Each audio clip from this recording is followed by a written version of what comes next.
Every village has a ghost, but in this archipelago, the ghost is always hungry. It is a ghost with a taste for futures. When the people build a wall against the angry sea, the ghost eats the steel from the concrete, so the wall is brittle. When the people store rice for the storm, the ghost eats the grain from the sack, so their children go hungry. When the people cry for help, the ghost eats the ink from the report, so their pleas are never read. The people have learned to live with the hungry ghost. They curse it and whispers. They pray for it to leave. They know its hunger is the reason for their suffering, but they have forgotten how to fight a monster they cannot see. You are mistaken. The ghost is not the monster. The ghost is a pet, and it is very well fed. High on a hill, there was a garden that never knew a storm. Here, the children of the elders played. They drank dew from diamond flowers and ate fruit that tasted of laughter.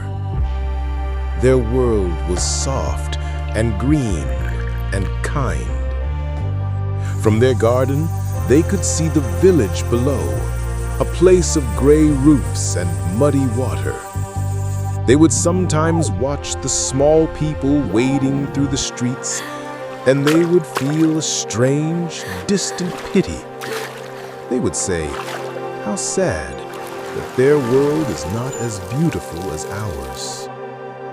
They never went down the hill. They never asked why their grass was so green while the fields below were so brown. They never questioned the deep, constant, thirsty hum that came from beneath their perfect garden, the sound of a heart that was not their own. It is not a garden.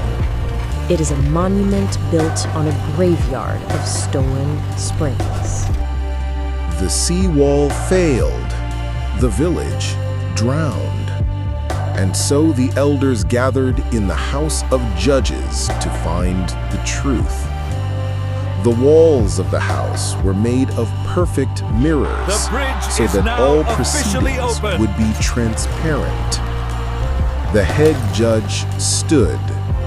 He looked at his own stern reflection and asked, "Who is to blame for this tragedy?" The people outside watched the reflection of the judge. They saw him point a finger. But in the mirror, they saw other things too. They saw the ghostly shape of the contractor who used sand instead of cement, smiling as he slipped a heavy bag of coins to the reflection of the judge. They saw deals being signed in the spaces between the glass. The judges saw it all too. They saw their own reflections, their hands dirty, their smiles bought, but they said nothing. This is not a hearing to find the guilty. This is a performance to convince the innocent that they are powerless.